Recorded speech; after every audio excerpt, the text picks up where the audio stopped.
Folks, Black Star Network is here. Hold no punches! I'm real revolutionary right now. Black power. Support this man, Black Media. He makes sure that our stories are told. Thank you for being the voice of Black America, Roland. Stay black. I love y'all. All momentum we have now, we have to keep this going. The video looks phenomenal. See, there's a difference between Black Star Network and Black-owned media and something like CNN. You can't be Black-owned media and be scared. It's time to be smart. Bring your eyeballs home. You dig?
Hey, folks, today's Thursday, February 26, 2026. Coming up on Roland Martin Unfiltered, streaming live on the Black Star Network. We tried to tell you Donald Trump and his minions are trying to declare a national state of emergency in order to take over the midterm elections. We'll fill you in on these details.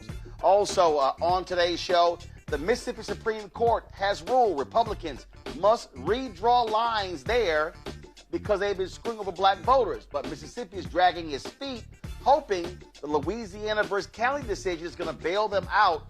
And black folks in Mississippi are scared to death, but that could decimate black political power in Mississippi and all across the South as well.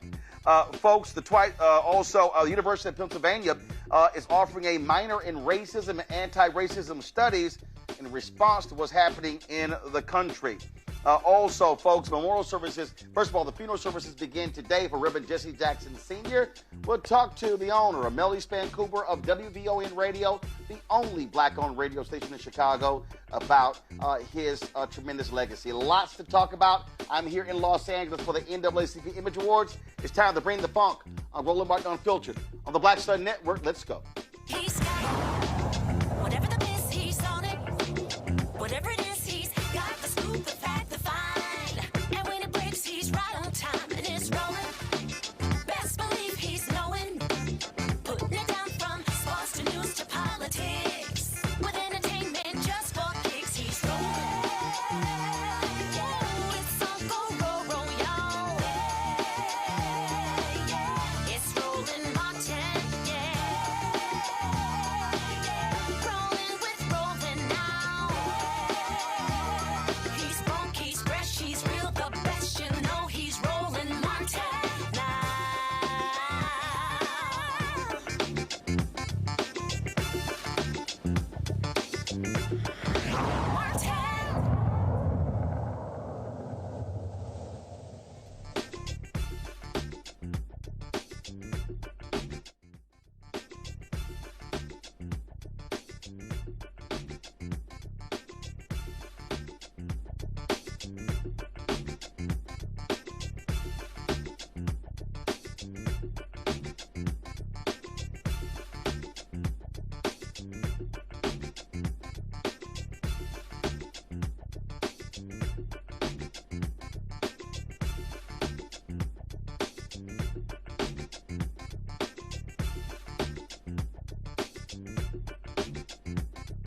Folks, this is a live look from Chicago where Reverend Jesse Jackson Sr. Is lying in repose at Rainbow Push Coalition. You see right there in this picture, you see former Congressman Bobby Rush. Guys, if y'all could bring the audio down some, please. You're seeing Congressman Bobby Rush there. You're seeing Reverend Al Sharpton. You're seeing Congressman Jesse Jackson Jr. I'm not sure of the woman who is standing in between Rush as well as Sharpton. Y'all can pull the music up some. I just need to be a little bit lower. And so, as I said, so today was the first day of the week-long funeral services for Reverend Jesse Jackson Sr. Again, folks are able to go to Rainbow Push to view his body. They are there greeting them. It started at 10 a.m. Central Standard Time this morning, 11 a.m. Eastern. He will lie in repose today as well as tomorrow. And then on Saturday, there's going to be a caravan traveling from Chicago. So he'll be driven by car from Chicago to South Carolina, where he will lie in state at the U.S. Capitol. You see stepping in right there to speak to Jesse Jackson Jr. and Al Sharpton is Yusef Jackson, a son of Reverend Jesse Jackson Sr. as well. And so looks like well, that's AP. We can't control the camera. What I saw right there was Jacqueline Jackson. You see Chicago Mayor Brandon Johnson. You see right next to him is Jonathan Jackson. You see next to him is Santita Jackson. And so folks have been coming to Rainbow Push since 10 a.m. Central Standard Time this morning to pay their respects to the historic civil rights leader who, of course, passed away a week ago Tuesday at the age of 84. You see Mark Thompson there as well. I see Janice, and so many people, so many faces I'm familiar with, of course, who are friends and family of Reverend Jesse Jackson Sr. And so the public is able to come to Rainbow Push and pay their respects. We have a live stream going on our Black Star Network app as well as our YouTube channel, where you can actually watch this, and it will be, as long as they are live, we will be live as well. And so, again, the funeral services, the week-long funeral services for Reverend Jesse Jackson Sr. Began today in Chicago.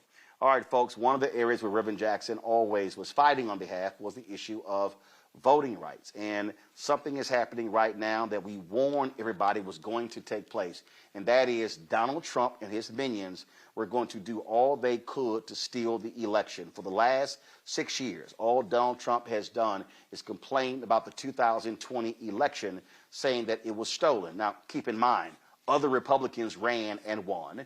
Democrats ran and won, but somehow he was the only person who was impacted by the election. All he has done is yell, rig, rig, rig. Now what we have are some 17 individuals who are now coming forward to claim that China interfered in the 2020 election. So as a result, Donald Trump should receive emergency powers to increase executive oversight of the 2026 midterm elections. They literally are saying that Trump could use the National Emergencies Act to intervene in state-led voting procedures. They argue these drastic measures are necessary to ensure what they call election integrity. Constitutional experts warn that such an action would face immediate and serious challenges in the federal court system. But these folks, they do not care.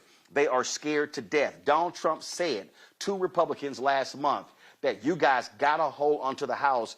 If you don't, they're going to impeach me for a third time. He is scared to death of being impeached. Well, if you didn't do anything wrong, why are you scared to get impeached? Because you know you've done some corrupt things since you've been in power. And so that's what we have going on here. My panel, Dr. Greg Carr, Department of Afro-American Studies, Howard University out of Washington, D.C. Reese Colbert, host of Reese Colbert Show on Sirius XM Radio out of Washington, D.C. as well. Glad to have both of you here.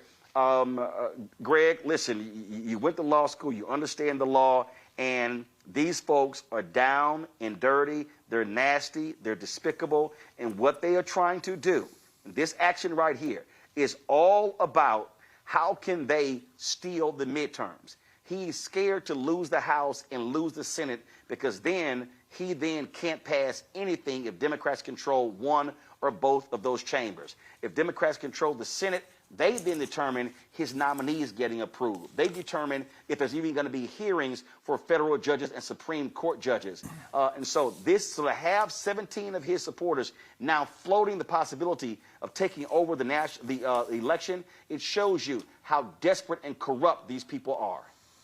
Yes, sir. Absolutely. You know, I like what Ilhan Omar is referring to him as President Majnoon, an Arabic word meaning evil, mad, or fanatic. But as you say, I'm looking at the Democracy Now! Report that just dropped a few minutes ago, and he's got all these election deniers in place. This guy, Peter Ticknen, who was the attorney for Tina Peters, we remember, of course, in Colorado, who was trying to throw out the vote, and she's serving a 9-year sentence. He's the one saying, you know, they're going to try to evoke, as you said, the National Emergencies Act and the International Emergency Economic Powers Act. You know, Russell Vought is somewhere around in this, and of course, Steve Bannon filtering around, but they're going to fail. And I'll tell you why they're going to fail, because even though you've got the complete people in the bag for him, like Clarence Thomas, Sam Alito, clearly John Roberts, who we heard in passing Trump refer to during the State of the Union when he talked about voter ID, said, we got to do something, John, we can't let it happen. Who are you talking to? You're talking to John Roberts. But the lower courts are clearly pushing back. I think now this is where the acid test is going to reveal that there are people, regardless of their political affiliation, that are not going to allow this madman, this Majnoon, to run over all the laws in the United States. I'm optimistic that this is just not going to come to pass. Well, but here's the thing for me, Reese, and when we were sitting here trying to warn people about this thug being back in power, we kept trying to tell people this is the stuff that they would try to do, what the kind of action they would try to take. And there were a lot of black people and others saying, well, listen, I don't think they're going to go that far. And I'm like, guys, y'all don't understand. These folks do not care about the law. They do not care about the Constitution. They care about power. And so in this Washington Post story, you have these individuals. It's a 17-page executive order where they want to nationalize the elections. And Peter Ticknen, who Greg was talking about, he said, quote, we have a situation where the president is aware that there are foreign interests that are interfering in our election processes, and that the president has to be able to deal with it, including by banning mail-in ballots and inserting voting machines. Really? Are y'all serious? And so here's the problem here, Reese. I recall the 2016 election when intelligence services went to President Obama and Mitch McConnell and congressional leaders and said foreign actors are trying to interfere in the election. McConnell objected to Obama publicly coming out until after the election, and Obama did. Obama should have told Mitch McConnell to go to hell. Then, of course, we saw, and Trump, they say, oh, no, y'all kept saying Russia, Russia, Russia. Oh, it didn't exist. It didn't exist. They kept trying to deflect to China and North Korea and Iran and others. And so then you had a Senate report that actually detailed foreign interference. Senator Marco Rubio was one of the people who was on the panel where they wrote the report. He becomes Secretary of State and act like their report never even existed. These people are liars. They do not care about the Constitution. And I'm telling you, they are going to try to make this thing happen. This is not a bluff. They will try to make it happen, because if they can get away with stealing the election, they absolutely will try. Well, yeah, Donald Trump ran and he said, just vote for me and you'll never have to vote for me again. That's what he said. Oh, no, I'm not. Can you hear me? Yeah. Okay, yeah. Maybe Roland can't hear me. But okay, guys, Reese, hold on one second. Reese, hold on one second. Guys, Reese, hold on. Reese is talking, guys. I can't hear her. So I need y'all to fix that. I can't hear Reese. So Reese, go ahead and talk. Control room, y'all fix the audio so I can hear. Reese, go ahead. Now I can hear you. Go. Well, so Donald Trump, when he ran in 2024, he told an audience, just vote for me once, you'll never have to vote again. And so he's already stated what the intentions are, is to lie, cheat, and steal. Every single accusation from this administration is a confession. And so should we be able to successfully make it through the midterms without them lying, cheating, and stealing, to the point to where they hold the majority, the first order of business of Democrats needs to be to investigate the 2024 elections. Because if you're saying that it's possible that it happened in the 2020 elections, then goddamn it, I guess it's possible that it happened in 2024 as well. Because what the hell would stop them if they didn't want Donald Trump's ass in there? Why is he sitting in there right now? Or maybe other people like Vladimir Putin or other actors did want Donald Trump in here, and that's why he's sitting in office. And so we can't just disregard what they're saying, because usually they're doing the exact same things they're accusing the other side of doing. And so this is really important. And it is a pretext that they're using to try to steal these elections. And I'll also add, I remember when Andrew Gillum ran in 2020, no, I guess it was 2018, and there was, I'm pretty sure it was a Black woman in Miami-Dade who talked about election interference in that race.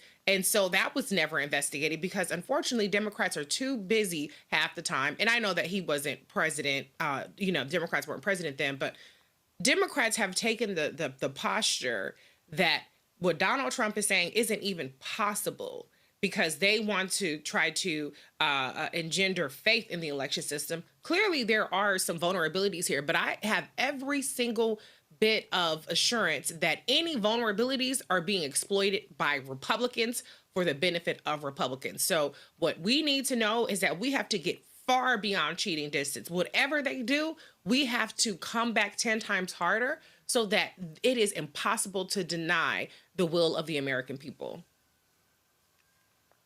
Oh, absolutely. I mean, what has to happen, Greg, I think about the movie Remember the Titans, when it said, Herman, leave no doubt. I mean, we have to, who do we have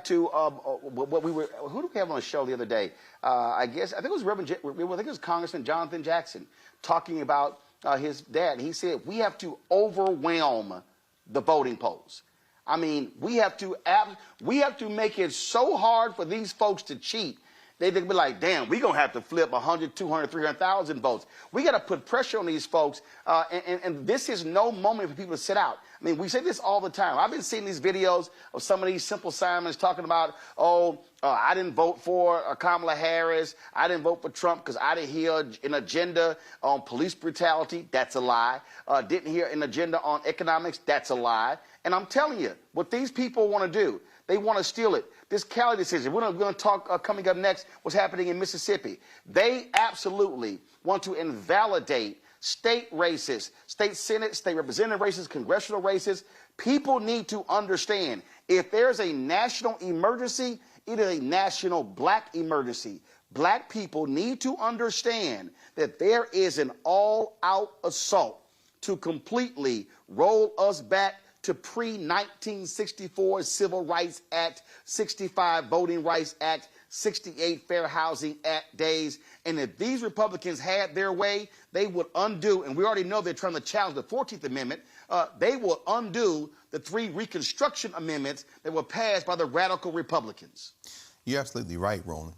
Of course, there are unintended consequences. There always are unintended consequences. In this case, the Constitution is crystal clear. The President of the United States has no authority to interfere in federal elections at the state level. We know, of course, that this draft executive order, which has been kicked around since maybe July, according to this early reporting, we know that it does not have the force of law. It can be ignored. The Colorado Attorney General has already said we will fight them, but it's really almost not necessary to fight them in court because the courts have shown very clearly that they have rejected similar attempts. There's no statutory authority. There's just no way for them to do it. If, however, to your point, they do not only attempt this, but figure out how to bring it off, then of course the other prong becomes the prong that we should already, and Reese, you've already said it, we should already be practicing, which is to literally overwhelm them. As for the chattering class, the talking heads, the YouTubians and others who are talking silly, maybe they're on the payroll, maybe they're not, the bottom line is this: we will overwhelm you as well. And in overwhelming you, we will use you as the barometer through which we show other Black people and everyone else that this is what weaponized ignorance looks like. We're not going to debate you. We're not going to show you the other side. We're simply going to say you are a tool of white supremacy. And people are going to lose friendships. Well, guess what? Your political backs need to be broken. The unintended consequence, however, is let's just say that they succeed on all fronts. And this looks more like Turkey, or this looks more like Iran or somewhere where there are elections, but one candidate wins 90% of the vote and white supremacy reigns. Well, you know what comes next? Look at American history. There will be a fight. The only question becomes, you want to do it in the ballot box or do you want to do it in the street? But either way, this white supremacy is on its last legs and it's behaving that way. They're desperate and it's showing. Yeah, they're absolutely But can I just desperate. say, should it? Because, yeah, go ahead. Oh, I was just going to say, to your point, Dr. Carr, Democratic governors and AG should be coming out and saying, this is not worth the toilet paper I wipe my ass on, and we will not, under any circumstances, comply with it. That's right. Fuck suing. Fuck going to court. You ain't got to go to court. It's illegal. And so at a certain point, we have to get to the point where we, the Democrats that are in charge, just absolutely refuse to comply with illegal orders. That's right.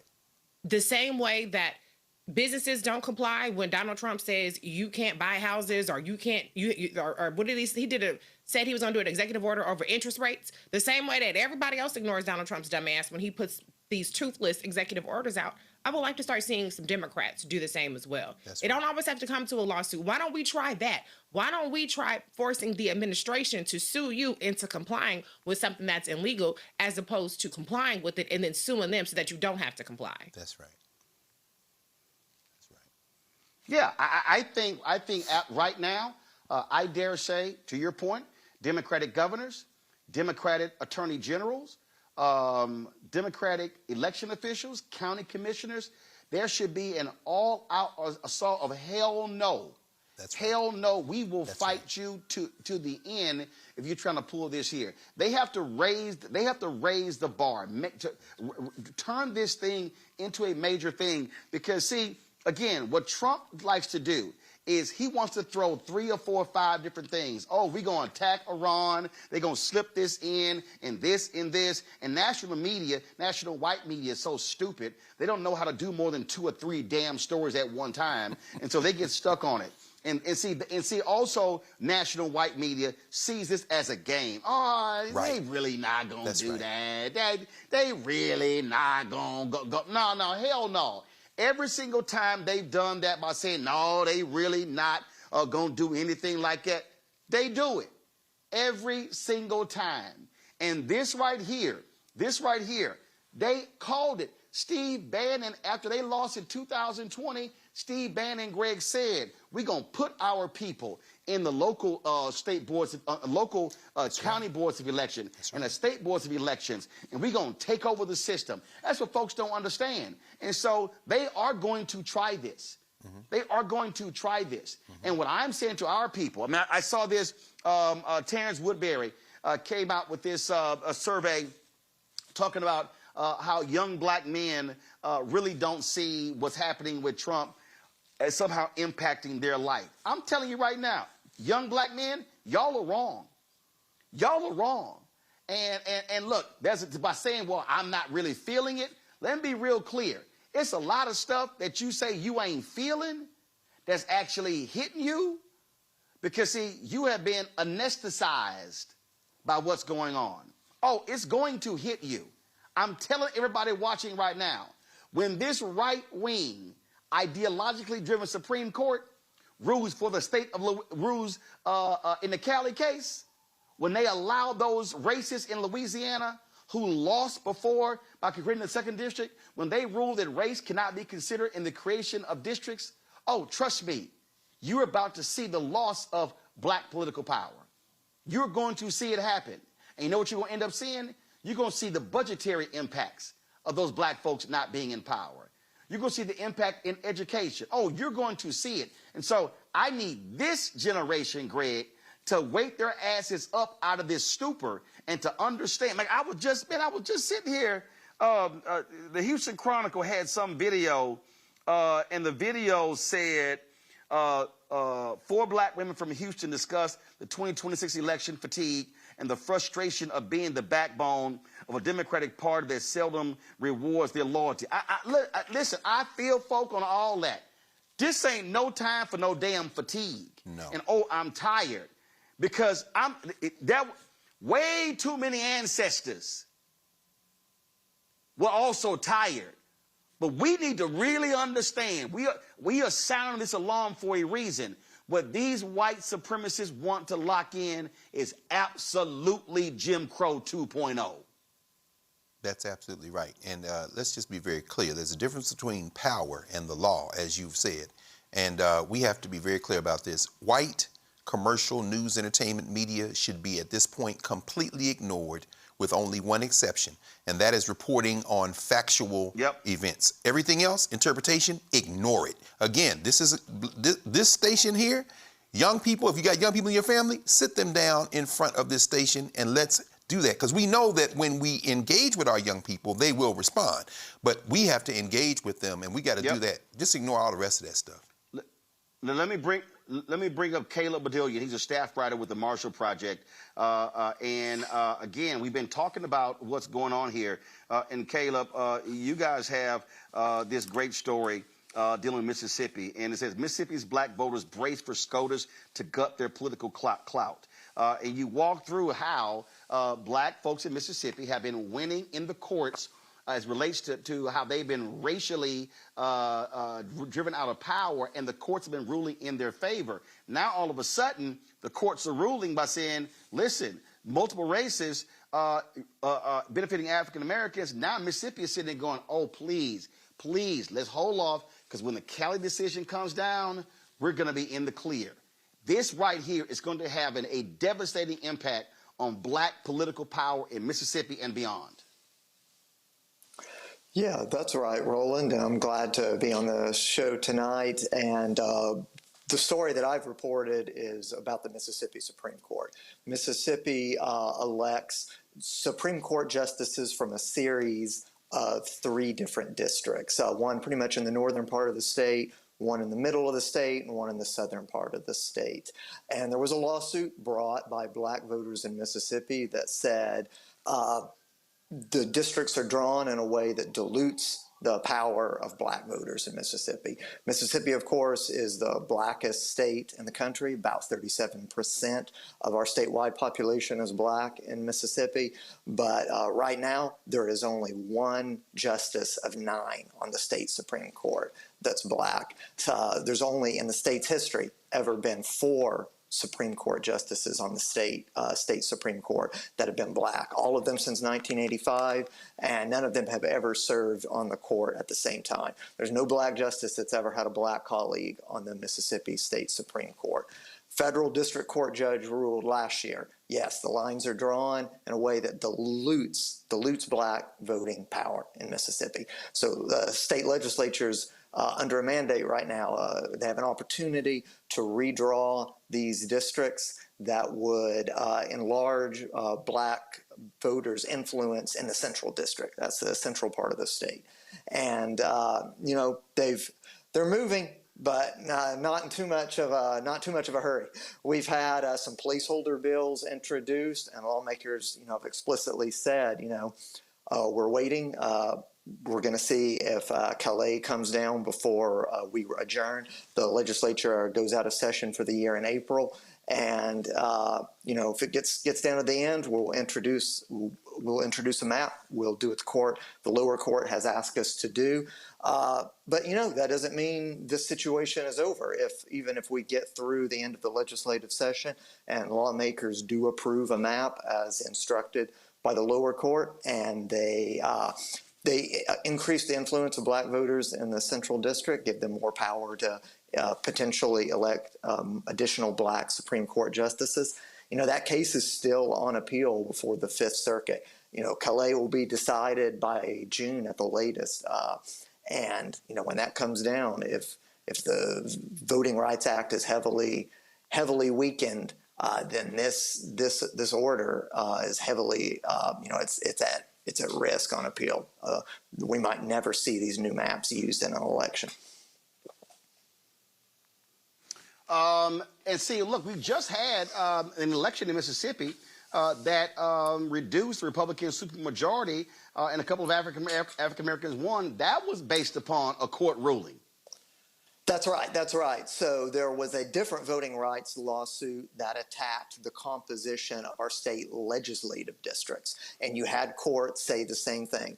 The legislative districts are drawn in a way that weakens black voting power. So we had special elections that increased the number of black representatives in both the state Senate and the state House. And you're right, those races in the Senate were sufficient to break the Republican supermajority that existed in the Senate. So right on the heels of that, we've had a different district court say the state Supreme Court districts dilute black voting power, and that judge has really indicated she's likely to order special elections, but she wants to see the maps first that come out of the legislature and see if those are maps that she'll say pass constitutional muster, pass the fault that she found in the current maps, that there's a Section 2 violation. That's Section 2 of the Voting Rights Act. So you're right, black voters have had a string of successes in the courts in the last couple of years bringing voting rights claims in Mississippi.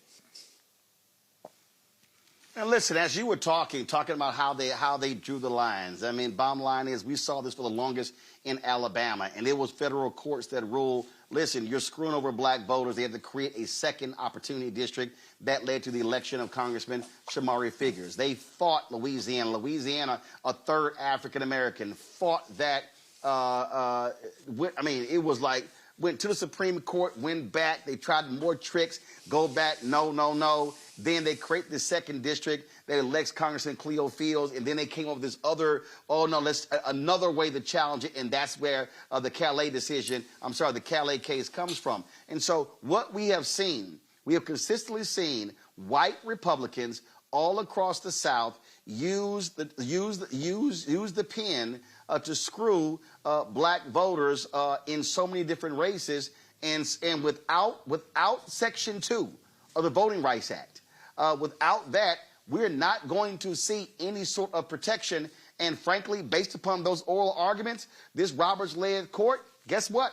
They got the votes to wipe it out, and we are going to see a massive rollback of black political power when that actual decision comes down. I don't know of any, I've not talked to any black lawyers or constitutional experts who think that somehow we're going to be able to win this case based upon the questions that were being asked in oral arguments.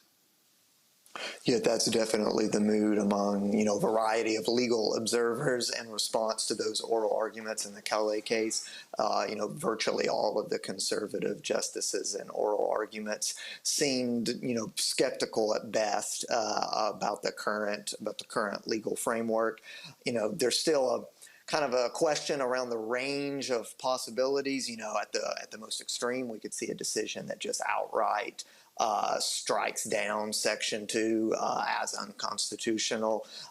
There are other ways the court could probably attack the current framework while technically leaving Section 2 intact, but the end result very likely to look the same in either respect. One, that going forward it's much harder, if not just outright impossible, to win cases of the kind that we've seen black voters winning in Mississippi recently. And then at the more extreme end, depending on what happens in the decision in Calais, we could actually see either lawsuits from white voters, like we're seeing in Calais, trying to attack minority majority or opportunity districts that already exist, or we could see, an expansion of this mid-cycle redistricting that we're seeing right now, this redistricting war in places like, Texas, California, and now, potentially Florida and other states trying to get in. Other states have gotten in on it. If Section 2 falls, it's not clear how many states or how fast they could move depending on when Calais comes down. It might not be in time for this year's elections, this year's midterms, but we could definitely see southern states eliminate currently existing black majority districts, like the district in Mississippi that's represented by Representative Benny Thompson. So we could see, many of those opportunity districts across the South that are currently, held by black representatives redrawn and eliminated. All right, then. Caleb, great reporting with the Marshall Project. Thanks a lot. Absolutely. Thank you so much for having me. Real quick, going back to Greg and Reese, again, we keep trying to tell folk they got to pay attention to all of this stuff because all of these things are moving all at the same time, Reese. So you've got the Supreme Court action, you got what Trump and them are doing, you got what's happening in the states, you got Florida trying to redistrict, you got those weak-ass Democrats in Maryland who didn't want to move. I mean, again, this is what drives me crazy about soft, weak, impotent-ass Democrats who don't understand what's going on. The other side is playing for keeps. They playing for power. You can't sit here and say, well, no, we're going to do things a certain way in the right way. They don't give a damn. This is where you got to have a whole bunch of Louise Lucases in every state saying, we going to swing, let's swing. Well, yeah, but people don't want black women in charge. I mean, that's the problem. Y'all want shit to be better, but you don't want the motherfuckers that's gonna fight tooth and nail for it because she cussed too much or she wear long eyelashes or whatever the hell stupid ass things y'all come up with, or she got she got an annoying laugh, whatever. So, this is what we get when we deal in the superficial, when we deal in stupidity, as opposed to dealing with people that really are about that life. But what I will say is, when the reason why I don't call this Jim Crow 2.0, I call it Trump Crow, is because when these black districts get taken away and when black voter power gets diluted, guess what? Your white ass can kiss your Medicaid goodbye. You can kiss your SNAP goodbye. You can kiss your Section 8 goodbye. You can kiss your Social Security goodbye. You can kiss your workers' rights and protections goodbye. You can kiss every civil rights advancement goodbye, because we got that. We got that through blood, sweat, and tears, and we keep it because we vote. We are the conscience of the American electorate. And so diluting our power is going to make your life more fucked up, whether you realize it or goddamn not. Greg, if folk out there are saying, hey man, this ain't gonna really impact me, I want everybody to be on record. We are on record right here at 6:37 p.m. Eastern on February 26, 2026. We gonna say a big ass hashtag we tried to tell you. We are, and it's going to be necessary to do. Holly Green often says sometimes movements skip a generation. In this case, maybe 2 generations. And as we heard the good brother Damon Hewitt say on Tuesday night in the State of Our Union, Damon said, things are going to get worse before they get better. In the case of Mississippi, let's say that the Calais case, in fact, does kick the teeth out of Section 2 of the Civil Rights Act. That means the lawyers are going to go back and try to preserve salvage some of Judge Aycock's opinion on new legal grounds. They're going to push to try to maybe get those adopted maps. Maybe they will fail. But here's the end game, seems to me. When folks like LaTosha Brown or Cliff or April Albright say that we must emphasize the South, I agree with that. And I'll add this, we must emphasize the cities. There should be no supermajority white nationalist legislatures in the South, even with the extreme gerrymandering, if we will do what you and Reverend Barber and our good brother Gary Chambers out of Louisiana say, which is vote our numbers.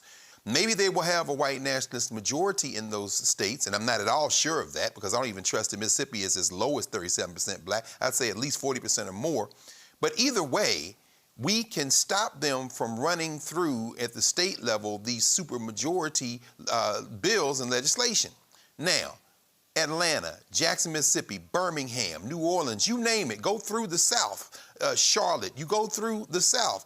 These cities are not white nationalist cities.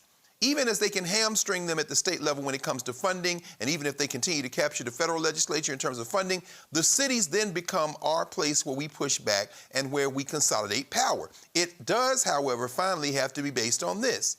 When the white nationalists have shown you who they are, you must treat them as what they are, enemies of our common humanity. There will be no consensus. There will be no attempt to wrangle some form of crossing the aisle. No, now it is an all-out war, and we control the cities. At that point, let these rural whites who decide that they're going to vote against their interests because they want to embrace their white supremacy, let them eat it. And let's engage in colorblind constitutionalism, as Derek Bell would call it, in the cities. We're just giving out contracts based on the majority of the people in the city. We're just doing that. And guess what? If you control the mayor, if you control the city council, even if they try to starve you at the state level, you still have considerable power. And then this next generation, not these young people now, perhaps, will continue to run up and down and chase balls for the SEC or anything. But the next generation, when it gets bad enough, the pushback will happen. And guess what? At that point, I don't know what happens to the United States of America, but I suspect we will be just fine. Folks, hold tight 1 second. Going to a quick break. We come back. We'll talk with Melody Span Cooper, owner, WVON Radio, about life and legacy of her longtime friend, Reverend Jesse Jackson, Sr. You're watching Roland Martin Unfiltered right here on the Black Star Network, live in Los Angeles, where I'm attending the NAACP Image Awards. We'll be right back. With medicine and science under attack, I want to keep you and your family informed and healthy. I'm Dr. Ebony Hilton, and I knew at the age of 8 that I wanted to be a doctor. So I studied hard and became the first African-American female anesthesiologist hired at the Medical University of South Carolina since its opening in 1824. And I always say I was made into a doctor, but I was born to be a mom. And as a new mom, wife, sister, daughter, and friend, I understand how frightening a medical crisis can be. I care for individuals on some of the worst days of their lives, and it's my mission to provide you with a safe space to gain clarity on issues affecting your mind, body, and soul. I recognize that there are health disparities, particularly as it pertains to race, and I want to help bridge the gap between you and your healthcare providers. Join me every Thursday for Second Opinion on the Black Star Network, where each week I'll invite experts from various medical fields to share the latest health news. We'll discuss topics such as the vaccine debate, mental and sexual health, medical bias, infertility, menopause, andropause, nutrition, and aging.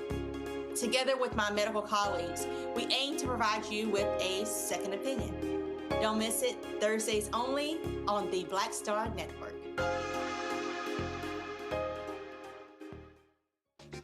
My name is Bill Duke, and you're watching Roland Martin Unfiltered.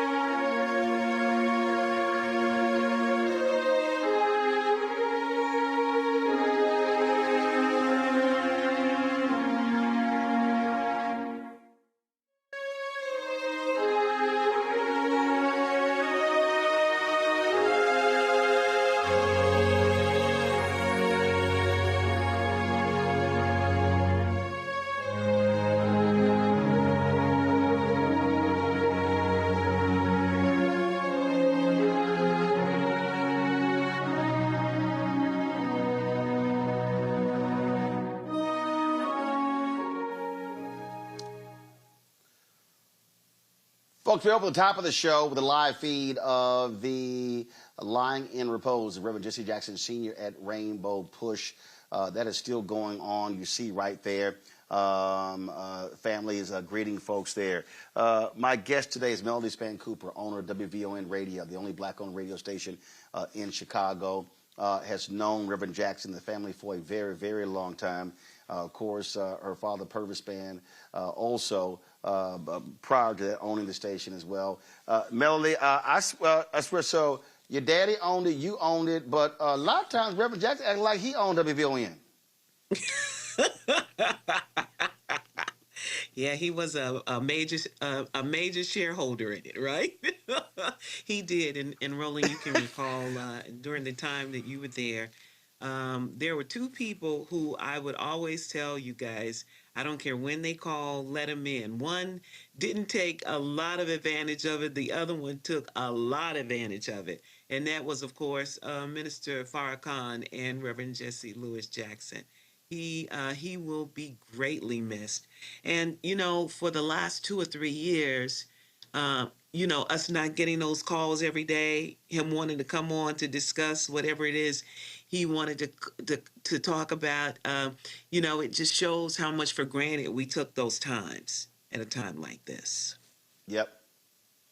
Oh, and the thing is that, and this is what I try to explain to people, because he would call when I was at WVON, when I ran Chicago Defender. Yep.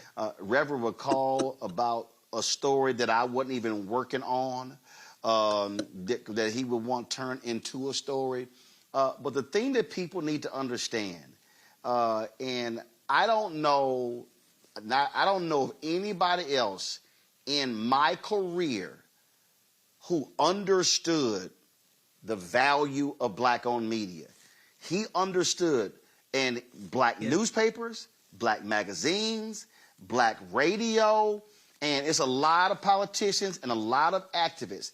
They love the mainstream media lights and attention. Reverend did that, but he understood you always talk to your people in black-owned media.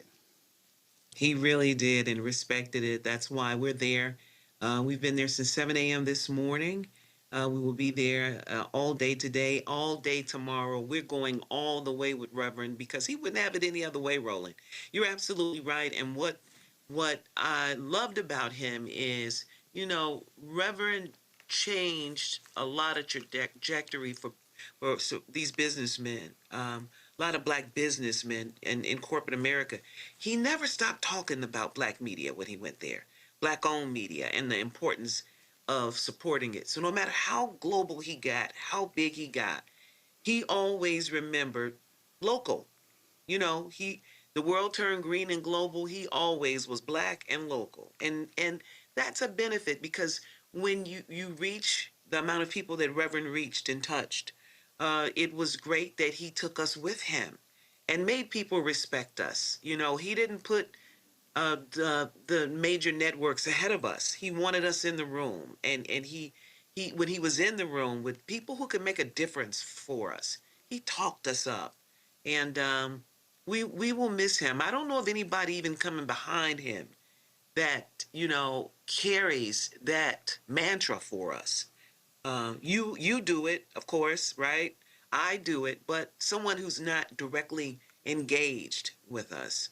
I don't know if there's a replacement for that. Well, I remember, there isn't. I'm just being straight up. I remember having this very conversation on WVON. I remember saying to the audience, and you're talking about, that was 2006, 2007, 2008. I was like, y'all, I'm like, black people, I'm telling y'all right now, and y'all don't want to hear it, but there is nobody who is on the level of Reverend Jackson. And I would often say, I'm telling y'all right now, y'all can act like I'm wrong, but I said, black America has no idea how we will rue the day when Reverend Jesse Jackson is not on the scene. And because of Parkinson's, and even though he was still with us, because he did not have the voice and the stamina, we actually see it. We felt it.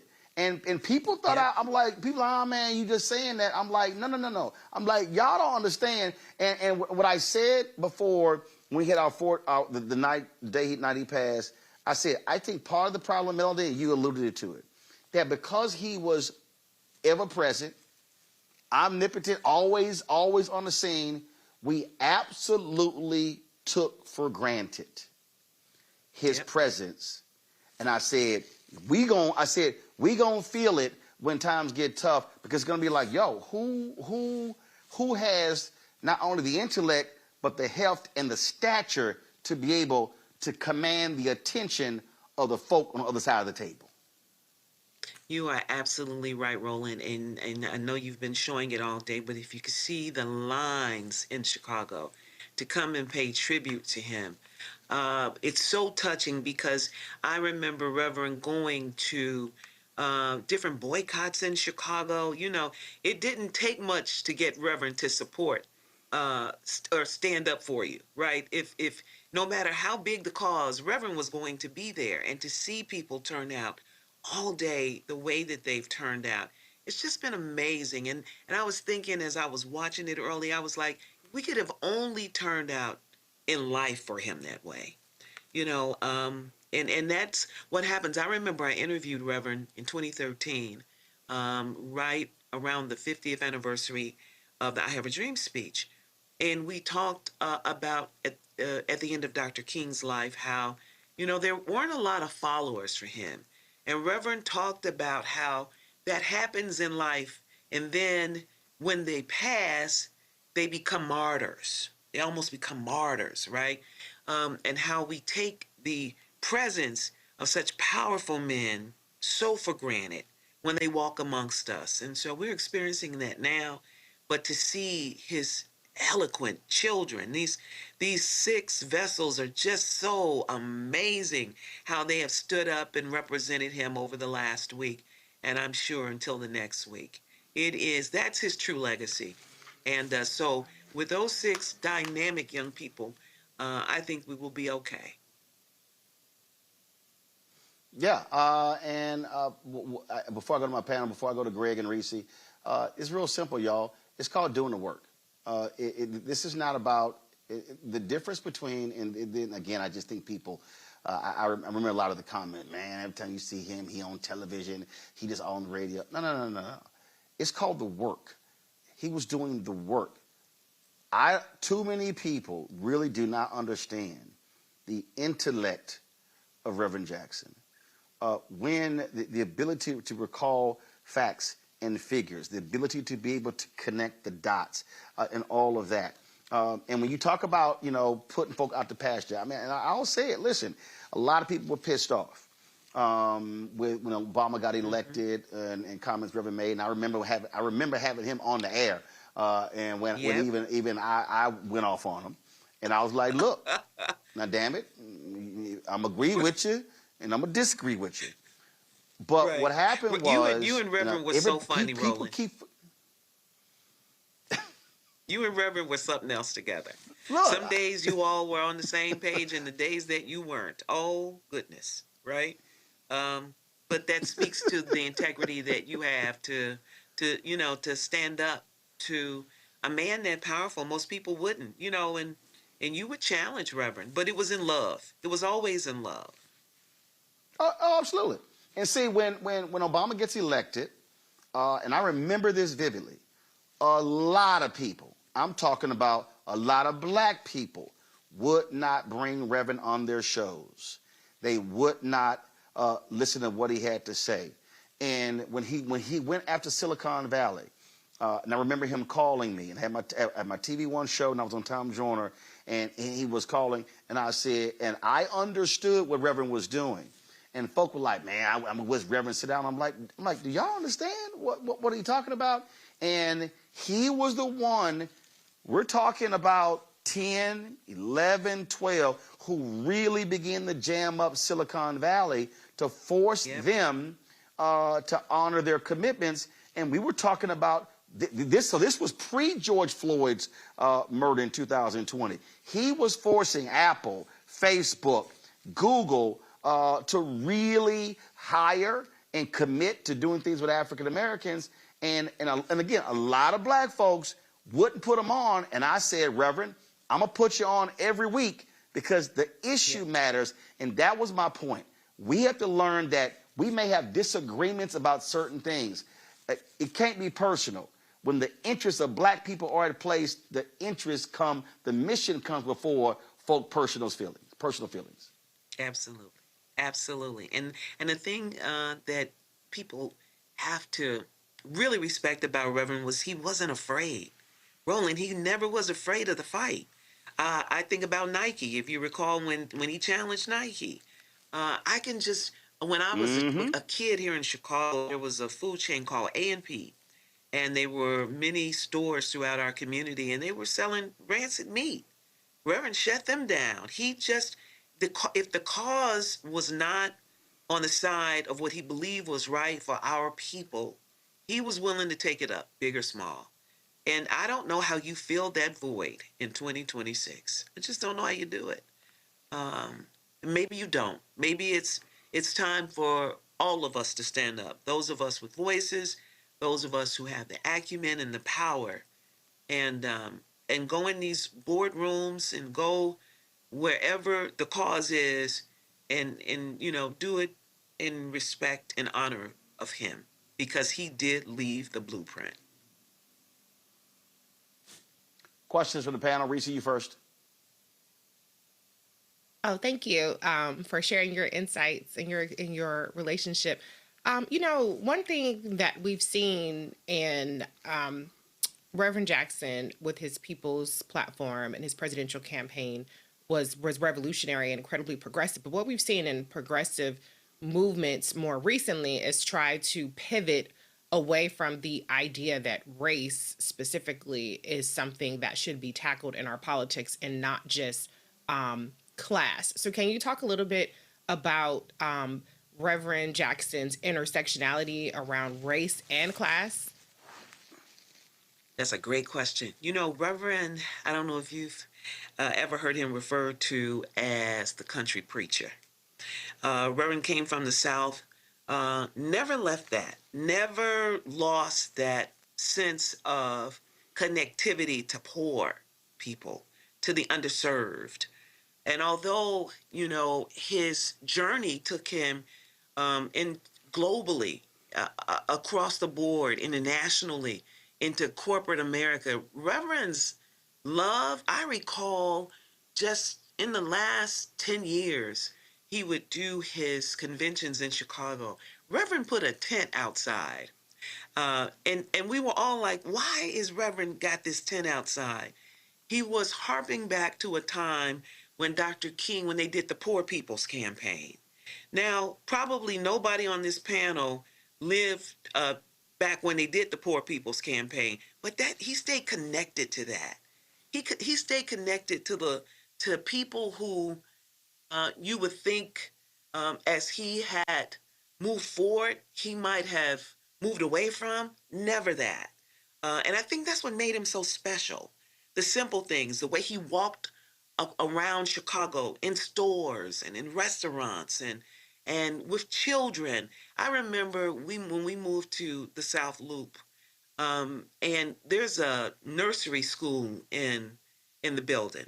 And Reverend came out, and many of the parents was like, oh my God, that's Reverend Jackson. And he was like, come let the kids take a picture with me. This has been in the last 8 years.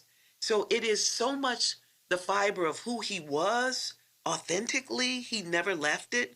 And I think that is, and very few people can move across spectrums like that. Reverend was one that could. Rod Blagojevich, who was the former governor of Illinois, was on earlier this year and talked about when they went to Serbia, and you remember that, Roland? And he brought back some hostages, and he talked about Reverend's ability to negotiate at a level that he had never experienced or never seen. Imagine that Reverend Jesse Louis Jackson and the Reverend Jesse Louis Jackson who was on 50th and Drexel for the last 60 years, right? Working with people in the community. It's just been magical to watch him be able to navigate those worlds like that and do it so authentically. So yeah, that's how I would kind of explain that. Greg? Thank you. Thank you, Roland. And thank you, Sister Melody, for all your years and all your family's years of service to our community. Black-owned media is defined in many ways by the voice of the Negro. And that's really what I want to ask you about. Not just Jesse Jackson's influence, but your family's influence in WVON. I'm thinking about interviews that I've watched with history makers. I know you've done one with my friend Larry Crow, but Cecil Hale talking about how it was WVON that kind of gives him that nickname, puts the floor under him with the Black Expos and covering him in Cicero, mentioning his name in all the news stories. And your father, of course, it'd have been his great Purvis man, talking about being on, on the air 87 straight hours raising money for Martin Luther King. And then when Jesse comes with Operation Breadbasket, doing the same thing. Could you talk a little bit about how WVON plays a role in the development of the Jesse Jackson that the rest of the world now knows? And thank you. That's so awesome. Thank you so much for asking that. Chicago is very fortunate to have a station like WVON, whose call letters for the voice of the Negro. And as we've evolved as a people, of course, we now call it the voice of a nation. But one of the reasons why Chicago has a Jesse Jackson and at the level of prominence that he's been, you think about we're on our fourth African-American mayor in Chicago, first Black female U.S. senator, a president of the United States, is because of really Black-owned Black press. Think about the Chicago Defender. You think about what we do at VON. You think about the Black Star network that Roland has built. We're agitators. We're activists and we're agitating. So we may not, we've got wonderful audiences and they may not be the size of CNNs or something like that, but our ability to make a difference among our people and to get them moving. We start the movement. We're a movement radio station, and I think that is what melded us to Reverend Jackson when he got to the assignment to come to Chicago from Dr. King. And it's always been that way. You know, Dr. King, VON was Dr. King's pulpit. He used Chicago because there were so many Black folks that had moved there, 1 million strong back in 1966, 67. Wow. And he moved to Chicago because he knew it was a great platform to show the world the disconnect between the economics of Black folks and the rest of America.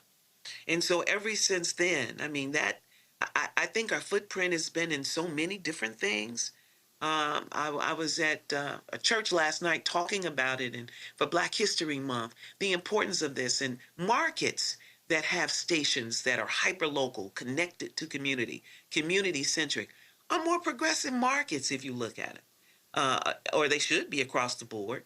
And in markets that are not progressive is because they don't have somebody there that's speaking truth to power and waking up the community and saying, hey, we are powerful, let's go. And that's what VON has been to Black Chicago, and why Black Chicago has been the first in so many different things. Roland will tell you Barack Obama, when he first began and started wanted to run for state senator, he did talk shows at VON. He was a regular caller to WVON. The Black community got to know him in a very wide way because of that radio station. And he's never forgotten that. Thank you. And this is why to this day, I have said directly to Black United States senators. I've said this to Black preachers and to other folks who are activists. You can chase the New York Times. You can chase CNN. You can love MSNBC. You can go to all those places. But if you ain't got a base of Black people, and if you ain't going to Black radio, and you're not talking to Black digital operations and talking to Black newspapers, you're going to find out what's going to happen when you try to go higher. And I listen. I tell these folks, I'm like, I don't care. I remember that was during the Black Lives Matter movement, there was this one group, and they came out with this big old plan, and they gave the embargo to the New York Times. And I cussed their ass out. I said, how y'all got a plan that's centered around Black people, and you take that shit to the New York Times? I said, but then you won't bring your ass on Tom Joyner Morning Show and TV One and Black Radio. And you know what happened? That's their right. plan didn't go anywhere. I'm telling you right now, I told Kamala Harris and Cory Booker, I said, y'all ran for president, y'all made no effort to build a Black base by doing Black radio and Black media. So when they ran, folks didn't know who you were. Yeah. I got one better for you, Roland. I keep telling got one better that. for you. You want to hear the new one? Imagine Black History Month. Oh, yeah. And we don't get $1. And I'm watching Black history programs on these big O&O stations brought to you by Toyota. They'll pay white folks for our culture, but won't invest with us on our culture. That's how crazy this has gotten. And the problem that we have, and the problem that we have today is that And if we really want to be honest, with Reverend Jackson, because of what happened with Parkinson's and now being deceased, we do not have a major civil rights voice who is making black. Reverend Sharpton is doing some, but I'm talking about, again, I'm speaking on Reverend Jackson's level, who was understood this and would literally say, I'm going to organize these meetings with these very companies and walk in saying, how you funding these projects over here but not over here? And that's what I told I kept saying to black people. You gotta have freedom fighters on the national level who are speaking up for black economics, who have the personal capacity and the power to be able to affect change. And black America had better understand we're gonna miss this. And if there was never a time with the anti-DEI efforts, and I'm telling y'all black folks, ain't no black-owned media outlet not being impacted. I know black newspapers that have lost 80% of their funding because in the last year. And so with Trump there for the next 3 years in the attacks, if there was ever a moment, and I'm here at the NAACP Image Awards, if there was ever a moment for black civil rights groups, that's talking to you, Derek Johnson, NAACP, Mark Murriel, National Urban League, Reverend Al Sharpton, I'm talking about, and then other groups, if there was ever a moment, Samantha Tweedy, Black Economic Alliance, Global Black Economic Forum, Alfonso Marsh, if there was ever a moment, this is the moment to step up and say, we are going to answer that call to further the action going from Reverend Leon Sullivan to MLK, morphs into Operation Breadbasket, Reverend Jackson morphs into Push, and then now we're in 2026. Because if you ain't got black folks nationally fighting for black economic inclusion, then you can guarantee we will be left out of this economic pie. Melody, always a pleasure. I appreciate it. My team will be in Chicago next week. We shall cross paths. I will see you there. I'm in Atlanta right now. My aunt passed it, and I've been in traffic all day. How do people live here? Anywho, I will see you next week in the Chi. Looking forward to it. Absolutely. All right. Condolences to the family, and look forward to seeing you next week. Thank you so very much. All right, folks. Listen, Greg is going to take over the show for me from here. I got to run and go do some stuff. But that point right there, I'm telling y'all, listen, I had this conversation when I was getting a bite to eat earlier. Y'all, if there was a moment where black people are going to have to circle the wagons, it is now. Y'all heard me say a year ago that there's a massive effort to defund black America. I cannot yell this louder from the rafters that what we are seeing is an attack on every facet of black America. These people, I came across this clip, I think I sent it to the control room, and I'm going to deal with this here. There was this Negro preacher, this sorry, lame-ass Negro preacher who literally said from the pulpit that the demise of the black family began with the 1964 Civil Rights Act. And I replied on Twitter, I said, you dumbass, that was a public accommodations bill. That was a bill that dealt with us being able to stay in hotels and travel, interstate travel on buses and all sorts of different things. But why do I find that ignorant Negro preacher to be so wrong?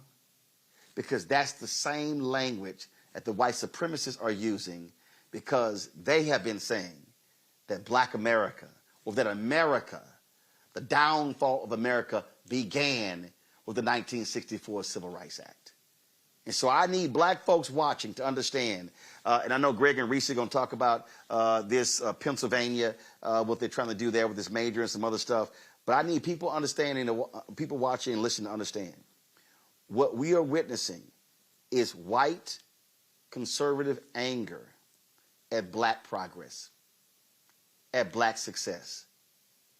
And so their sights are absolutely on the 64 Civil Rights Act, the 65 Voting Rights Act, the 68 Fair Housing Act. Donald Trump is using a Negro in Scott Turner to undermine the Department of Housing and Urban Development. They have no desire to investigate police officers who shoot, kill, beat, and maim black people. They have no desire for a HUD to investigate racism and discrimination. They have no desire for the Department of Commerce to investigate discrimination when it comes to Wall Street and other companies. You're not going to see a strong SEC. You're not going to. They already are destroying the EPA and environmental justice. Folks, there's a bullseye on the target of every black person in this country, and we had better wake up to what's going on, because it is real.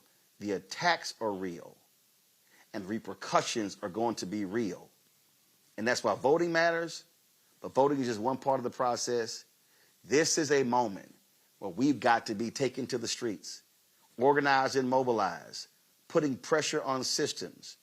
This is not a time for us to say that we are tired. This is not a time for us to be saying, oh, I want to sit this one out. Because our nieces and nephews and our children and grandchildren cannot afford for us to be on the sidelines. Folks, support Roland Martin Unfiltered with your resources. We require your help to do what we do. We don't have millionaires and billionaires. I'm out here in LA, but trust me, there are only 3 entertainers who have supported this show in 7 years, just 3. So we can't count on our future by relying on entertainers and athletes. It's regular, ordinary people, and I thank y'all. 37,179 donors and counting have supported this show. If you want to contribute via Cash App, use the Stripe QR code. That's also for credit cards. You see it right here.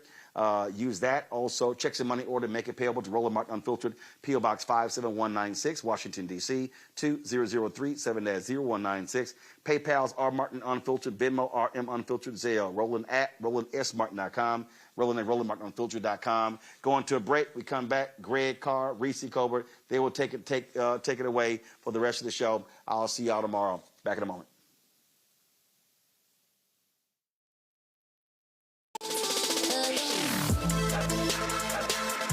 Hey y'all, welcome to The Other Side of Change, only on the Black Star Network and hosted by myself, Bria Baker, and my good sis, Jamira Burley. We are just 2 millennial women tackling everything at the intersection of politics, gender, and pop culture. And we don't just settle for commentary. This is about solution-driven dialogue to get us to the world as it could be and not just as it is. Watch us on the Black Star Network, so tune in to The Other Side of Change.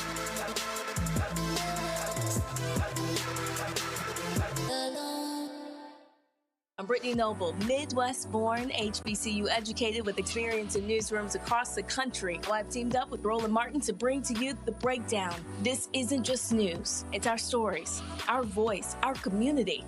Join me for The Breakdown, Monday through Friday at midday, only on the Black Star Network. On a next, A Balanced Life with me, Dr. Jackie, a relationship that we have to have. We're often afraid of it and don't like to talk about it. That's right, we're talking about our relationship with money. And here's the thing, our relationship with money oftentimes determines whether we have it or not. Balancing your relationship with your pocketbook, that's next on A Balanced Life with me, Dr. Jackie, here at Black Star Network. Pull up a chair, take your seat. The Black Tape with me, Dr. Greg Carr, here on the Black Star Network. Every week, we'll take a deeper dive into the world we're living in. Join the conversation only on the Black Star Network. What's up? It's Talib Kweli. I'm CEO. This is the Black Star Network.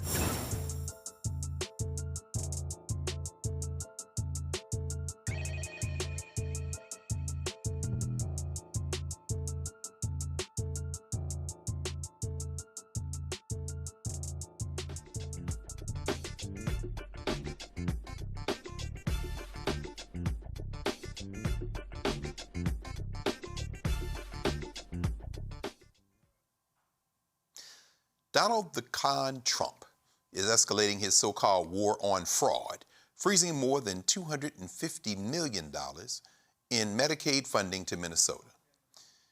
Junior Varsity Vance, J.D. Vance, says the payments will remain paused until the state submits an anti-fraud plan that the administration considers acceptable. Minnesota is the first state targeted, and officials say others could follow. Of course they do. The move comes a day after Trump vowed in his so-called State of the Union to crack down on fraud in federal programs. Probably the first thing he needs to do is give all the money that he and his Trump crime family are taking out of our pockets back to the government. The administration is freezing new Medicaid payments to companies supplying durable medical equipment while it investigates suspected fraud.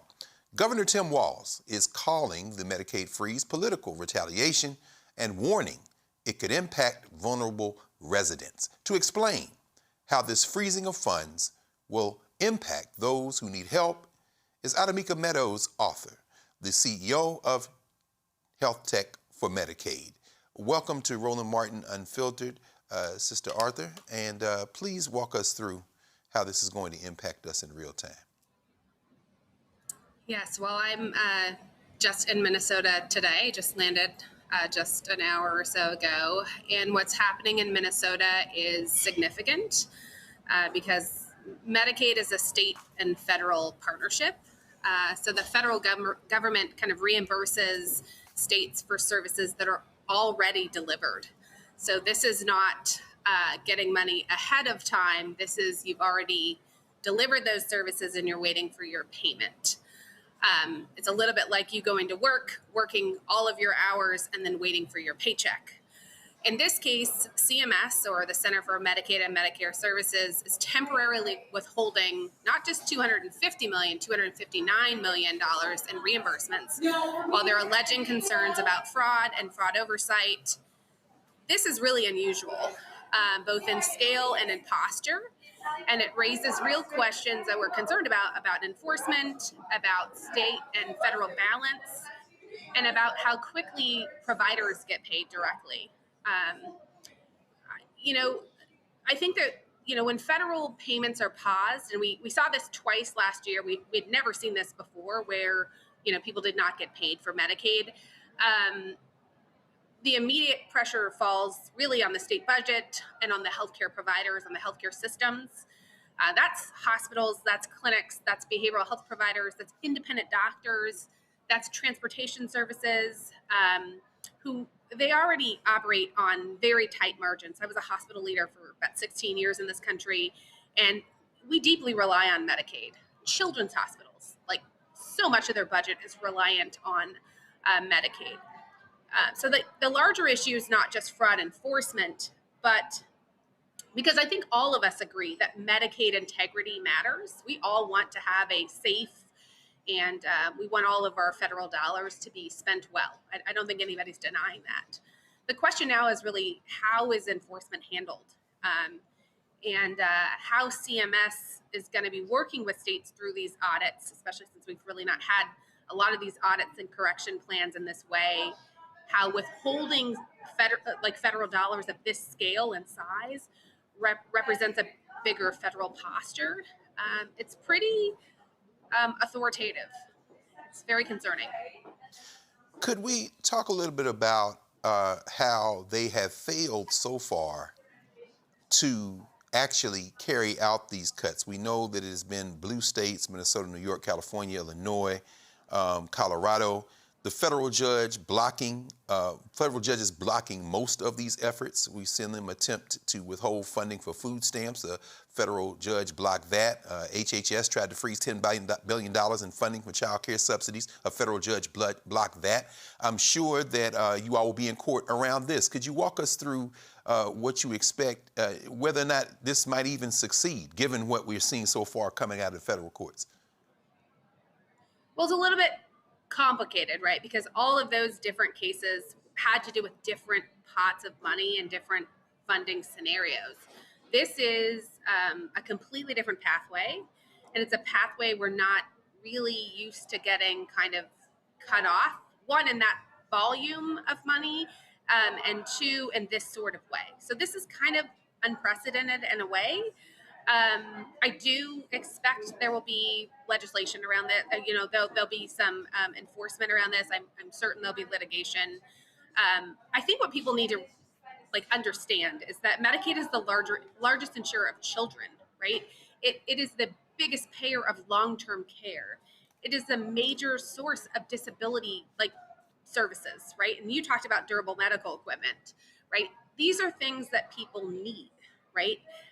And so when funding becomes uncertain, providers, hospital systems, clinics, federally qualified health centers, they face cash flow issues, and that can ripple outward.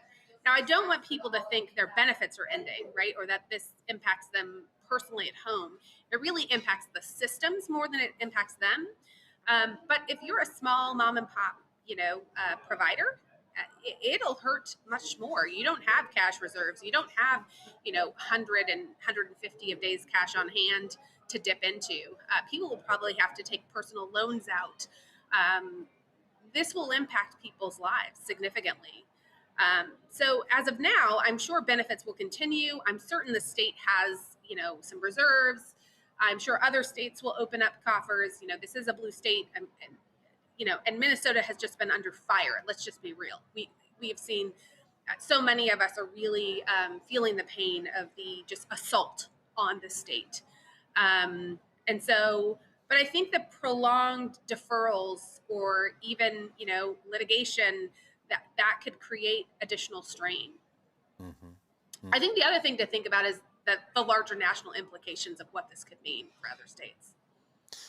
That's very important. Yeah, like you said, I mean, just the disruption alone, and thank you when you opened up, you kind of put front and center the fact that nobody wants waste, fraud, abuse. But in this case, am I wrong to say what's being reported that there's no evidence of any of this that has been put forth by them? Is that true? From what we've been told, that is the case. Those of us who work in this field, we spend a lot of time with the federal government. I spent time on Monday with CMS representatives. I think we're trying to be as friendly as possible. This program represents a fifth of Americans. We really need to do our best to be at the table and to ensure the integrity of the program. With all of the stuff on the table with HR1 happening, we are really trying to make sure as many people as possible, and for me, as many brown people, as many people of color as possible, get access to the services that are necessary to keep their lives. It's a quality and duration of life issue for us. I know that this administration is really touting, fraud, waste, and abuse in every angle it can. I just worry that it's doing it on the backs of people's lives and livelihood. Absolutely. If you don't mind, we're going to bring our sister Reese Colbert in to be in this conversation. Reese, any questions, comments for Adamika Meadows Arthur? Thank you for being here. One of the points I try to emphasize is that these safety net programs are not charity, and how they essentially supplement people who are receiving these services, this Medicaid or Medicare or whichever, by providing a patient and revenue base in these areas. Can you talk a little bit about how Medicaid stabilizes the consumer base or stabilizes the revenue base so that providers actually want to service certain areas? Well, sure. I mean, I was, like I mentioned earlier, I was a hospital leader, and, many hospitals do not survive actually without federal dollars, certainly Medicaid, right? Most hospitals rely on about 30% of most hospital budgets or at least Medicaid, let alone Medicare, which is another federal program. Our hospitals, and that's not even speaking of our rural hospitals, which deeply depend on our federal resources. So not only do people in the U.S. rely on them, as you know, most people, almost everyone over the age of 65, if they've paid into the system and they're a citizen, are eligible for Medicare, and they should sign up for Medicare. I'll tell everybody that. So almost every hospital in the nation takes Medicare dollars, and should. And you look at children's hospitals, as I mentioned earlier, they significantly rely on Medicaid. So without federal dollars, we don't have, our commercial base is not set up to fully, these are insured patients. Let me just step back. This is not charity care. This is not money being thrown away somewhere. These are insured patients. They have insurance. Can we continue this? It's interesting. I was looking at Health Tech for Medicaid, the formation, of course, that you founded in 2018.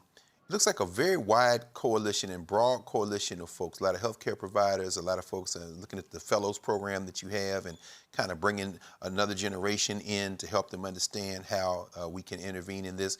How important is the political process in this, and where do you see the pressure points that can be pushed on to kind of maybe force this current administration to back up off of this? And how important is like solidarity and coalition, because you seem to have built quite a broad one with Health Tech for Medicaid? Yeah, I mean, part of the seeds for why Health Tech for Medicaid came to be is that we did not have an ecosystem upgirding Medicaid, right? We also did not have a lot of power in Medicaid. It was the largest insured population in the nation, but we were not in capital markets. We were not seen as a viable, investable ecosystem. And so that's actually where it came from. It came out of major frustration as a hospital leader, and watching Silicon Valley and all of these products and services come in and running a delivery system and seeing a rationalization of who got innovation and who didn't. And so that's really where it came from. It now has grown into a very large national name. We've got payers, providers, policymakers, entrepreneurs, investors, advocates, but more importantly, people on Medicaid, their caregivers, family members, who are a part of our ecosystem. We've got well over 80,000 people on our mailing list. We've got a really great, newsletter that comes out. We try to be very informative. We're on all of the social channels. But like you said, we are trying to train up the next level of Medicaid leaders in this country. Medicaid still is not taught in most health policy programs in some ways, in most medical schools. Most people are not really, it's still shunned in some ways, even though it's the largest insured population in the US. There is a lot of stigma, partially because when these programs were started in 1965, we called one care. That sounds lovely. I care for someone. And one was called aid. And that didn't sound so great, right? And so there is stigma behind, poor people on Medicaid and older individuals on Medicare. And while those stigma, there's not a lot of truth to that. There's a lot of people that you would not anticipate that are on Medicaid. 1 in 5 Americans, it's your neighbors, it's your friends, it's who you go to the grocery store with. It's a lot of people, even with means, they just have a disability or they have a condition that would allow them to have those sorts of benefits. Absolutely. Well, I mean, ultimately, this very human problem, one that we will all face in our lives as we go through our life journeys. Certainly, it's unavoidable, and thank you for doing the work that you're doing. It's ht4m.org for people to get involved, sign up in the database, donate, and continue this work. We've seen what happens when people fight back, certainly in Minnesota, so I don't expect that this will be any different. Adamika Meadows, author, CEO of Here on the ground today doing the same work. So I just landed and rolling up my sleeves in this very cold environment, getting to work. No, it's no doubt about it. Yeah, and thank you for joining us tonight, because like you say, clearly you just landed because you found a corner and said, let me get involved in this work. And please come back, keep us updated. Minnesota has become in many ways the tip of the spear, and we wouldn't expect anything less. And certainly we're going to support you here at Black Star Network. Thank you, Sister Adamika Meadows, author, and we'll talk with you again soon. Thank you. Thank you. Yes, ma'am. You're watching the Dr. Carr, can I interject something? Oh, yeah, quick? please. Oh, yeah, please, Reese. Yeah, of course. Come on. Yeah, absolutely. Yeah, I just wanted to bring up, there's been so much talk about Minnesota fraud, Somali fraud, et cetera, et cetera. Yes. I just wanted to point out that what they're talking about, the main thing they're talking about, the hundreds of millions of dollars, was a program. And that fraud, alleged fraud, I should say, started when Donald Trump was president. That's number one, in 2020. And it was investigated and prosecuted under the Biden-Harris administration. Yes. It was Christopher Wray, who was the FBI director at the time, who investigated it. And it was Biden's DOJ that prosecuted these people. And so Donald Trump touts finding this fraud as though his administration is the one that found this fraud. His administration didn't do jack shit. It started under his administration. So it was actually the Democrats. It was actually Joe Biden and his department, or his Department of Justice, that discovered this and prosecuted it. And I think that there is definitely room to ensure that something like this doesn't happen again. But make no mistake about it, that fucking idiot Kash Patel, who is too busy taking private jets all around the world, and so busy that even Charlie Kirk's killer couldn't have been investigated quickly enough because Kash Patel was rolling off somewhere in a private jet. That's right. He ain't find nothing like this. They are not even competent enough to discover the kind of fraud that they are touting that the other guys discovered. So any kind of fraud under this administration is probably going to be balls to the walls with them under it. And the last thing I'll say is, they talk about withholding $250 million in Medicaid payments to Minnesota, which is bullshit. But Donald Trump has pardoned criminals who are responsible for hundreds of millions of dollars of fraud. And his pardons have cost Americans over $1 billion in restitution that no longer has to be paid as a result of his pardons. And so this administration is completely full of shit when it talks about going after fraud. He has rewarded fraudster and fraudster. All they have to do is cut a check to a Donald Trump campaign or buy some crypto, and Donald Trump will sign on the dotted line to let them get away with all kinds of fraud and all kinds of illegal behavior. That's absolutely right. Thank you, Reese, for pointing that out. And like you said, under the Biden administration in September 2022, the FBI has made the first arrests, I guess, in September, and they say the Justice Department under the Biden administration charged 48 people with stealing $240 million for exploiting child nutrition program during the pandemic. But of course, the money was flowing fast and free. Ask Matt Gaetz and Marjorie Taylor Greene about money that they got during the pandemic. So, but yeah, thank you for making sure that we understand that this is not a new story and that it shouldn't be trained on the Somalis of Minneapolis and of Minnesota, over 100,000, largest diaspora of Somalis in the world. And you're absolutely right. The Trump crime family, while we've been on the air, in fact, the news dropped that Netflix is pulling back its offer after David Ellison and the Trump supporting white nationalists of Paramount have sweetened their deal along with a lot of money from outside the country, as Jared Kushner and Steve Witkoff are over there trying to figure out how to shake down Iran for more money. Apparently, the Saudis and the sovereign funds that are able to pour into Paramount have now on the verge of winning, buying CNN and buying Warner, which means I'm canceling all subscriptions. But at any rate, I don't watch CNN anyway. But yeah, like I say, you want to talk about money and fraud? Yeah, you probably should look somewhere else. So, yeah, thank you. Thank you for making sure that we understood and understand that. You're watching the Black Star Network, Roland Martin Unfiltered, and we will be right back.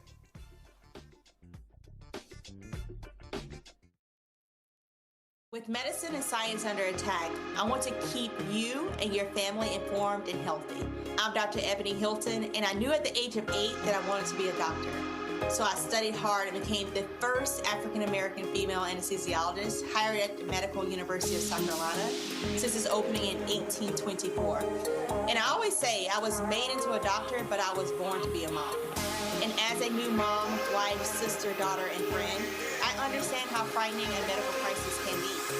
I care for individuals on some of the worst days of their lives, and it's my mission to provide you with a safe space to gain clarity on issues affecting your mind, body, and soul. I recognize that there are health disparities, particularly as it pertains to race, and I want to help bridge the gap between you and your healthcare providers. Join me every Thursday for Second Opinion on the Black Star Network, where each week I'll invite experts from various medical fields to share the latest health news. We'll discuss topics such as the vaccine debate, mental and sexual health, medical bias, infertility, menopause, andropause, nutrition, and aging. Together with my medical colleagues, we aim to provide you with a second opinion. Don't miss it, Thursdays only on the Black Star Network. How you doing? I'm Mark Curry, and you're watching the Black Star Network. That's why I got these glasses on, because that black star is bright.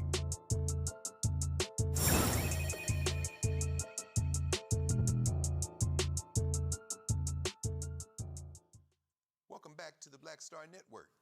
Make sure that you all support the Black Star Network. You heard Roland, who's out at the NAACP Image Awards. The Black Star Network should sweep the awards every week, but then, or every month or every year. But, sometimes there's no accounting for how those things are done. But we know that the Black Star Network is the leading source of news for our people and for a lot of other people as well. So please support the Black Star Network. Let's go to Philadelphia. Let's go to Pennsylvania for a moment. Arcadia University in Pennsylvania is now offering a minor in racism and anti-racism studies aimed at training students in advocacy and action against racism. The university emphasizes its long-standing commitment to justice, equity, diversity, and inclusion, as well as its efforts to combat systems of anti-Black racism, as highlighted on the program's webpage. It asserts that this program is particularly important given the current political climate.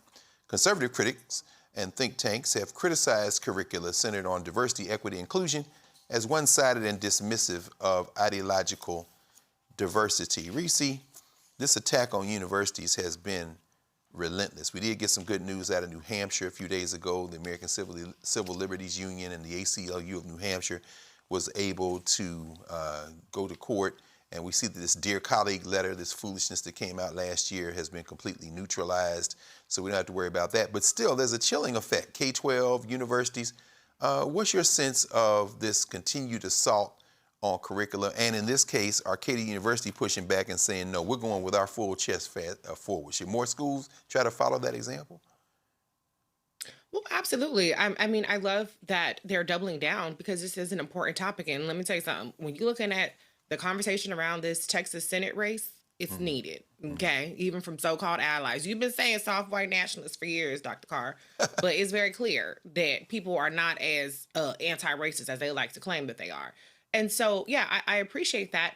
And I think it just shows how absurd it was with the court wins in particular, that so many universities were just chomping at the bit to comply in advance with the Donald Trump administration. It also showed that people did that because that's what they wanted to do anyway. So the first chance that they got that permission slip to say, let's pull the rug from under these DEI programs, let's pull the rug from all of the advancements that we've made, which, mind you, there were still massive disparities when it came to admissions for Black students or even, programs and things of that nature. But the first chance that they got to take things away, they were like, sign me up.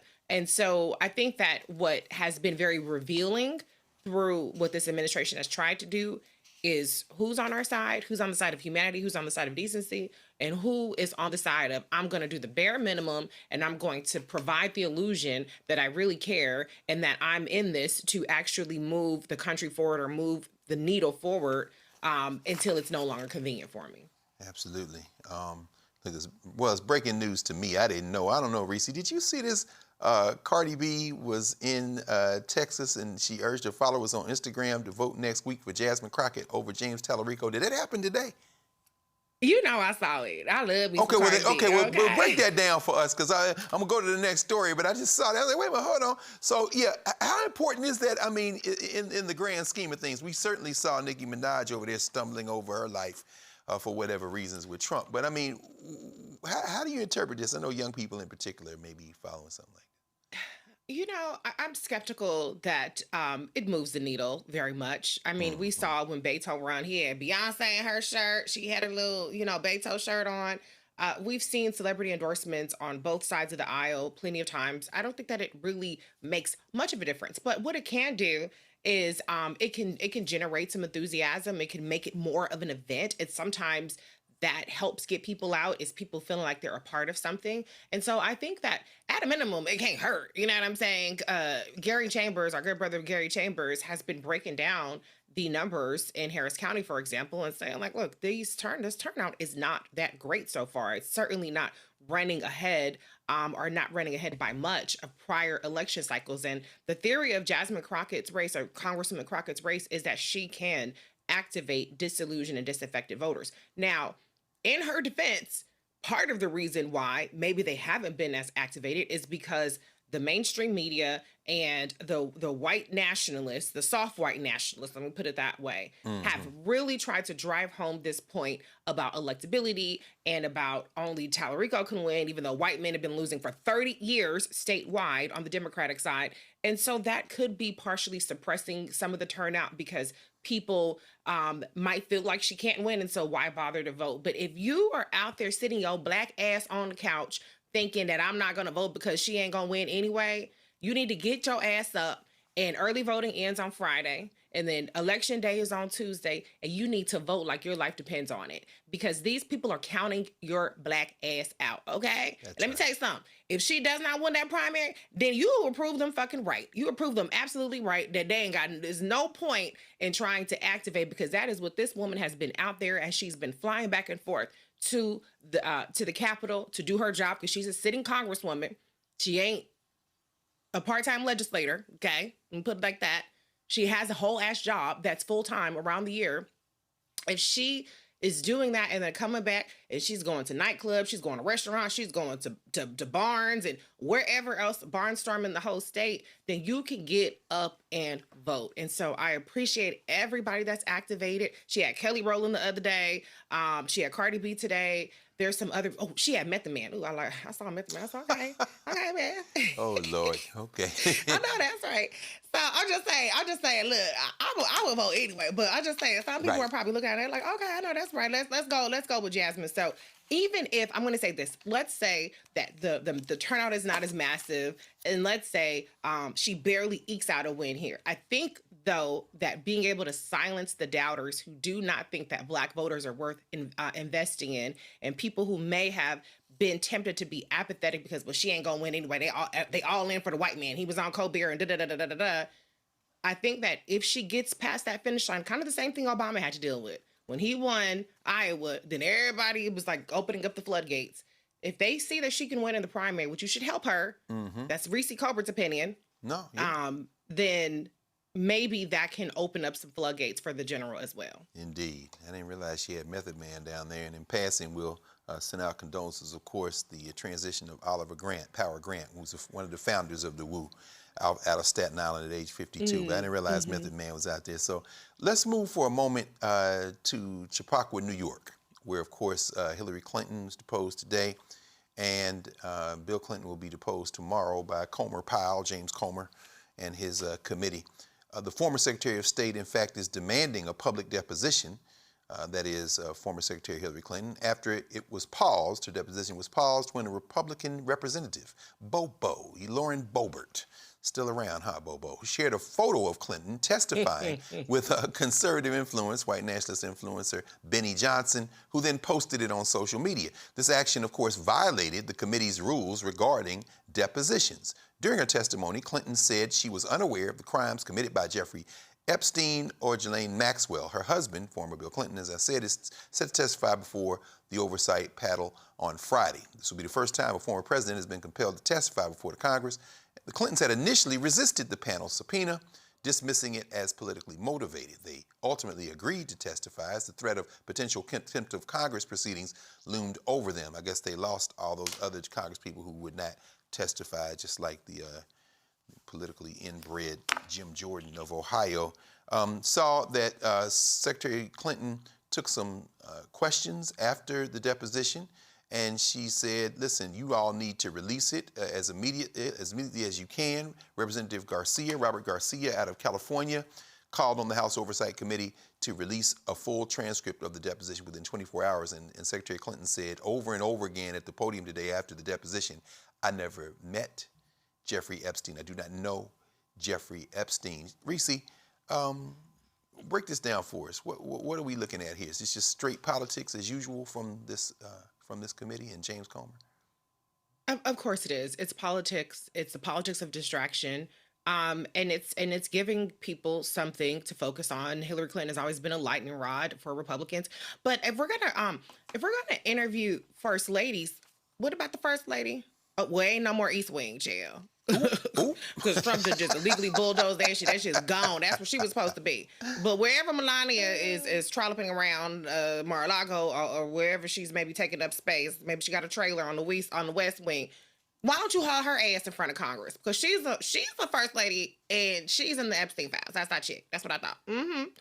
Where is her testimony at? She's more closely connected to Jeffrey Epstein than Hillary Clinton. Now, Bill Clinton, I can't vouch for him because his ass was all up and through there, all up in the pictures and all kind of shit. So whatever happens to him, child, that's not my business, and I ain't got a problem with it. That's for the prosecutors to handle. If you don't have nothing for prosecutors, then we ain't got to hear from them, okay? But in terms of Hillary, why is she in it? Why is she in it? Why is she even involved? What about Howard Lutnick? What about the people in the Trump administration? Where is their testimony? How about where is Donald Trump's ass being hauled in front of a Congress hearing? Because he's one of the most mentioned, if not the most mentioned people in the Epstein files. And so that's why this shit is a joke. That's why this is a farce, because there are people that are very closely connected to Epstein that are very closely connected or currently serving in the federal government under Donald Trump. Oh, yeah. And none of those people are being hauled before Congress, whether it's behind closed doors or in front. They won't even unredact names. They won't release all the files. They selectively take things out of the files. And so this is really a distraction. What we should be seeing from Congress is they should be voting on that War Powers resolution from Representative Ro Khanna and Representative Thomas Massey to stop Donald Trump from his march to war with Iran without even so much as having to present a shred of evidence. Hell, even fake lying evidence. We know that just lie anyway, but at least do something. So this is what they want our attention on. But the reality is this administration is doing 55 fucked up things on a daily basis that they are not being held accountable for. That's what I'm more concerned about. Yeah, no question about it. Yeah, Iran should be first and foremost in all of our minds right now, because you're absolutely right. And to those of you who have friends and family on the Gerald R. Ford or anywhere else, we're keeping you on our prayers, and we need to really, as you say, reevaluate where our focus is. We have a story out of Buffalo, New York. A refugee from Burma has been found dead in Buffalo, New York, days after being released from custody and dropped off at a coffee shop by the U.S. Border Patrol. Lord have mercy. Police say Nurul Amin Shah Alam, a blind father of two who spoke limited English, was found dead on Tuesday, February 24th, on Perry Street. He had been reported missing after his release on February 19th. The Erie County Sheriff's Office says Border Patrol agents took custody of Shah Alam after bond was posted on reduced charges tied to a 2025 arrest. Customs and Border Protection says agents gave him a, quote, courtesy ride, really, to a Tim Hortons near his last known address, and that he showed no signs of distress. The Erie County Medical Examiner ruled his death health-related, with exposure and homicide ruled out. And Cole asked Buffalo, what kind of medical exam? Buffalo's mayor, Sean Ryan, is calling the death preventable and is demanding answers as the investigation continues. Here's what he had to say, Sean Ryan's statement. And the statement is as follows, quote, the preventable death of Nurul Amin Shah Alam is deeply disturbing and a dereliction of duty by the U.S. Customs and Border Protection. A vulnerable man, nearly blind and unable to speak English, was left alone on a cold winter night with no known attempt to leave him in a safe, secure location. That decision from U.S. Customs and Border Protection was unprofessional and inhumane. The U.S. Customs and Border Protection must answer for how and why this happened. Buffalo is a city that welcomes refugees and believes government should protect human dignity, not endanger it. U.S. Customs and Border Protection failed that basic standard, end quote. But of course they failed that basic standard. These racist brown shirts, pieces of men with tissue paper over the bottom of their faces to hide their shrunken manhood. Reese, this escalation and this war on people, particularly non-whites, I don't call them people of color. White people have color too. But, you know, when is this going to end? What do we have to do to make sure that it ends? Well, first of all, we have to stop giving these people a permission slip. That's what people did when they voted, not only for Donald Trump, but when they voted for a Republican trifecta. Congress is, I don't want to say neutered, because that assumes that there's some passiveness to what's happening. They are actively complicit. They're actively actually co-conspirators in what is happening, because we see this administration operating with impunity, breaking the law in every possible way that you can break the law, and signing memos and signing executive orders that have no legal teeth, but they are empowered to do so because who's going to check them, boo? That's exactly And so, right. as long as the people that are being, let me take it back. I was going to say, as long as people that are being victimized look like him, then this isn't going to change. But guess what? How long of a story was Alex Preddy and Renee Good? That's right. Those were two white names that I didn't even hear one time. And Donald Trump's We Shall Overcome White People Awards ceremony, also known as the State of the Union, where he talked about every white person that's ever come everything, and white people didn't get killed by this person, by that legal person, and all kind of shit. Alex Preddy and Renee Good were not talked about at all. That's right. During that 2 hours. And so it actually doesn't matter what these people who are being killed, hunted, kidnapped, trafficked look like, because this society, whether through action, which is voting, or inaction, which is keeping your dumb ass at home, regardless of the threat that we're seeing, have given a permission slip to lawlessness, to white nationalists, and anybody can get it. That's why I call it Trump Girl Crow, because anybody can get it. Not just black people, not just immigrants, not just undocumented, but anybody. That's very true. That's very true. Before we go to break, we will note, and thank you, Reese, for expanding that to say society. That is that today is the 14th anniversary of the killing of Trayvon Martin in Sanford, Florida. So we want to take a moment here and, of course, continue to think about Tracy Martin Sr. and Sabrina Fulton, of course, and particularly Sister Sabrina has done so much work.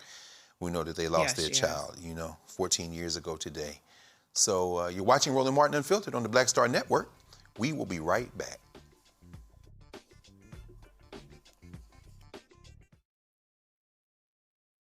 Pull up a chair, take your seat.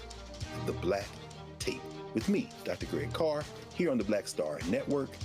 Every week, we'll take a deeper dive into the world we're living in. Join the conversation only on the Black Star Network. I'm Ryan Wilson, CEO and co-founder of The Gathering Spot, and you're watching Roland Martin Unfiltered on the Black Star Network.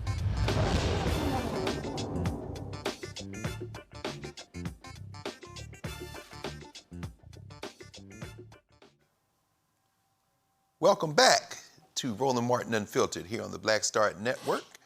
Reese and I are here. If it's Thursday night, you already know how we gets down. But right now, we're going to turn it over to our sister, Brittany Noble. It's time for Headlines with Brittany Noble. $7 million after a jury found that police wrongfully raided the home of a black family. A federal jury determined that a 2018 Chicago police raid at the Tate's family home at Back of the Yards Apartments violated their civil rights. Ebony Tate, her mother, Cynthia Eason, and her 4 kids, Imani, Lanaya, Legend, and Lakaya Booth were at home on August 9, 2018, when that incident occurred. CPD SWAT teams set off flashbang grenades outside the family's apartment before breaking down the door and repeatedly pointing assault rifles directly at the kids. The 4 children were 13, 11, 8, and 4 years old at the time.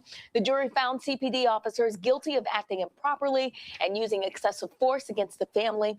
During the raid, Tate suffered a panic attack, and her mom was forced outside in front of her neighbors in only a T-shirt and underwear. And now one of the largest payouts from the city, the family, along with their lawyer, speak out about winning the case. They say each child will get $1 million in damages, while Tate and Easton will each get $750,000. The city says it disagrees with the verdict and it's exploring post-trial motions. Well, a car chase involving federal immigration enforcement officers led to a multi-vehicle crash Wednesday in Newark, New Jersey. Mayor Ross Baraka said on social media that ICE agents attempted to pull over a van in the state's largest city when the driver fled. He said the ICE agents gave chase, resulting in an accident involving several vehicles, including one carrying 3 kids. The driver of the van was injured and taken to the hospital. It was not immediately clear the extent of the driver's injuries or why the person was being pursued by ICE. Baraka said in an interview to reporters that he expects to hold agents accountable for their actions. He also said Newark police were not involved with ICE's investigation and only responded to the crash. A guest of Congresswoman Ilhan Omar, Minneapolis resident Aaliyah Rahman, was arrested by Capitol Police during the State of the Union after standing in the gallery. She's a U.S. citizen, was injured in January when federal immigration agents in Minneapolis forcibly removed her from her car. Omar is calling for an investigation, saying her guest was removed despite warning officers about her shoulder injuries and was charged with unlawful conduct for her brief protest during the president's speech. Rahman talks about the moments leading up to her arrest. Capitol Police say that Rahman began demonstrating around 10:07 p.m. That's nearly an hour before the president ended his remarks, and they also said that she ignored multiple requests to sit down. They go on to say it's illegal to disrupt the Congress and demonstrate in the congressional buildings. Colgate Palmolive says it will ask investors to vote against a conservative shareholder proposal to remove diversity, equity, and inclusion criteria from its board selection process. While many companies scaled back DEI programs over the past year and political pressure, well, Colgate is actually standing firm, joining a small group of firms like Costco and Apple in maintaining its policies. In 2025 proxy statement, that company noted that 3 of its director nominees are members of underrepresented communities. Singer Brian McKnight is suing Ricky Smiley, radio host Karen Clark, and Urban One for defamation. McKnight is fighting back after he claims he was targeted by false and defamatory accusations made by his ex-wife, Julie McKnight, during an interview in 2025 on Foxy 107.1, owned by Urban One. Brian says his ex-wife, Julie, accused him of being a neglectful father and emotionally abusive towards her and her kids. The suit alleges that Clark amplified the accusations without any opportunity for the singer to defend himself. The suit says the defamatory allegations were rehashed in December of 2025 on the Ricky Smiley Morning Show podcast. McKnight says that the accusations severely damaged his career and reputation. He's asking for $25,000 for compensation and punitive damages and for ongoing damage to his career and reputation. Oliver Power Grant, a founding member of the hip-hop group the Wu-Tang Clan, has died. He was 52 years old. The Staten Island-based hip-hop collective confirmed his death Wednesday, February 25th, through an X post. Rest in Power, the group wrote alongside a video showing interview clips of the foundational member. No further details were shared about Grant's cause or manner of death. On Tuesday, February 24th, Grammy-winning rapper and also a founding member of the group in 1990, Method Man reported Grant's death on Instagram. Greg? Thank you. Thank you very much, Brittany. And everyone make sure, and one of the exciting new shows that has been rolled out here at the Black Star Network, Catch the Breakdown with Brittany Noble on the Black Star Network, Monday through Friday at 12 p.m. Eastern Standard Time. Lot going on this weekend. Reese, we're expecting you on Channel 126, Sirius Urban View, where talk empowers and becomes action. On Saturday, from 3 to 4, period. The Reese Colbert Show. 2 to 4, honey. I got 2 to 4. 2 hours. Oh, I'm sorry. I'm tripping. You know, I know better than that. Plus, you be on with Clay, too. So, you know, we go all Reese all the time, though, because you got the full spectrum covered. So that's what I'm talking about. Shout out to Sankofa Video and Books on Friday. Tomorrow, there's a free screening at 10 a.m. If you're a high school student in the DMV or outside of DMV, if you can make it to the Lincoln Theater on U Street, the new film by Haile Garima, 10 hours, 5-episode documentary. They're going to screen about an hour of it for high school students tomorrow morning at 10 a.m. for free. Black Lions, Roman Wolves. We talked with Haile and Shriek Garima on the Black Table for a new session at the Black Table. So check out that conversation. And that evening, tomorrow evening at 7 p.m., there's a gala. It's a fundraiser and a support for Sankofa. Go to sankofa.com for more on that. So that does it for us here at Roland Martin Unfiltered. Thanks, Roland, for letting us fly the mothership for this last hour, for trusting Reese and I. And thank everybody here. You know, Carol Call say, okay, get in that seat. Yes, ma'am. You know, I got to do that. So Roland will be back tomorrow. Have fun out there in L.A., California, the city of angels. Hollywood, say hello to NAACP and tell them stand up for black people. Anyway, we will see you all tomorrow. And Roland Martin Unfiltered, holla.